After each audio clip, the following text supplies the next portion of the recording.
زما درنو پښتنو په جمع السلام علیکم. د دې نه بعد زمون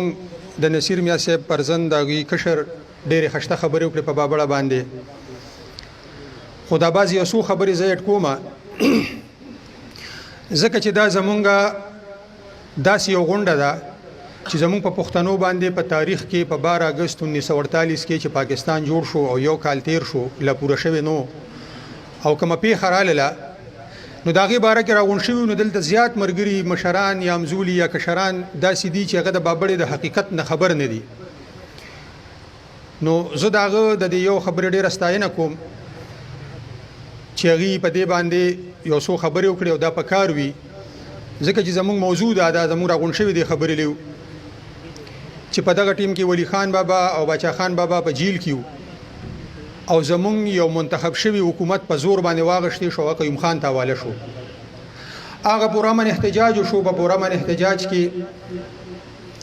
اغوی دی په پرامن احتجاج باندې ګولې چلول شروع کړل په 12 اگست 1948 کې د بابړې په مقام باندې.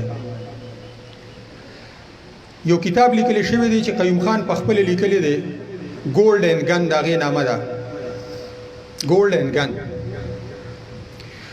د هغه کتاب مطابق او دا دنیا واحد کتاب دی چې دا چا لیکلی دی نو بیا پابندي پاغه په خپل لګولې ده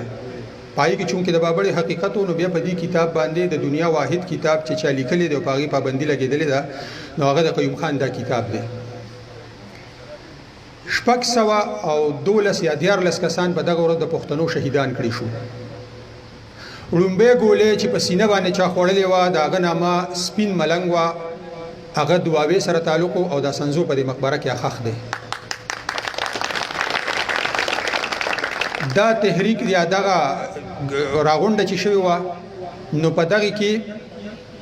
د دواوی خلکا د شبقدر خلکا د اشنغر خلکا د چارسدی د ټول خلکا پوره من احتجاج لرو دي. د سرکار د کتاب مطابق 15,000 ګولې چې کم دینو دا په دغه خلکو باندې استعمال شوی وي. بیا چې کله دوی سره ګولې ختم شوې نو بیا په خوشا چې کم غیر چا پیره کورونو پاغې کې د زنانو بي عزت او شولې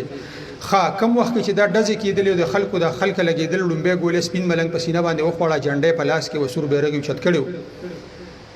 د اغې نه بعد زنانه قران په سر باندې وروتي چې را د ډزبندي وشي نو په دې کې زنانم شهیدانی شوی د پښتنو چې دا تاسو ته یادې په دغه ورځ باندې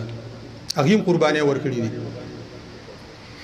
بیا چې کم کسان ګولو باندې لګیدلی نو چې څوک څو ډزه لګیدلی نو د یوې ګولې په سر ته حکومت سرکار د هغه وخت پیسې غشتین او هغه ته خپل لاش حواله کو.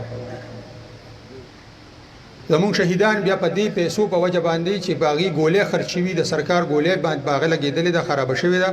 نو هغه ګولو پیسې چې چا جمع کړي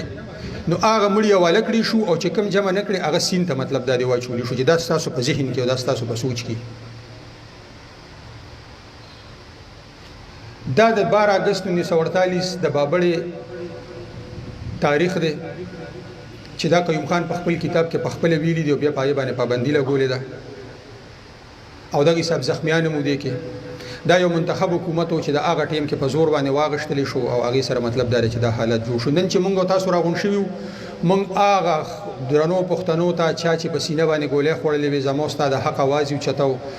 او د یو جمهوریت لارې ها بل یو غټه خبره دا و چې په دې وخت کې قیوم خان لیکلی دی چې یره دغه ته کې مونږ د 144 لګولیو دغه د عوامي اجتماع باندې پابندي و خدا غیرت هدایت الله خان اپتورو چې کم دی هغه د هغه وخت ډیپټي کمشنر هغه په خپل کتاب کې لیکلی چې نه په دغه وخت کې د 144 بالکل نه ولګیدل او دا درو خبره ده. لہذا د څومره ظلم او بربریت چې شوی په دغه ورځ باندې نو دا د پښتنو چې کم دی نو په تاریخ کې 600 او 12 یا 14 کسان شهیدان کېدل بیا بس دغه حساب زخمیان بیا دغه د ګولو حساب کتاب بیا اغیله پیسې واغشتل او بیا کم غریب یا مطلب دار دغه ټیم کې وسنو هغه بیا سین تا چول دا د پښتنو دغه ورځ تاریخ دی چې دا کم اس کم زمونږ استادو کشرانو ته یادي مشرانو ته یادي او مونږ ټول ته یادي. نو مونږ د ورځ چې منځو د مونږ د شهیدانو ته پیرزونی وړاندې کوو او دغه یو څو خبرې به باقي ډیر مشران ناس دي الله دې تاسو عزت وکي تاسو مطلب دا ډیر په ګڼ تعداد کې ډیر په شارټ نوټس باندې راغلل دا زمونږ او ستاسو حق جوړیږي چې زمونږ د پاره چا قرباني ورکړي، چا سختي تیرې کړي، چا جیلونه تیر کړي دي، چا مطلب تاوانونه کړي چې مونږ کم از کم که نور څه نشو کولی چې په دې ورځ باندې راغون شو هغوی دغه پیرزونې وړاندې کړو. دا د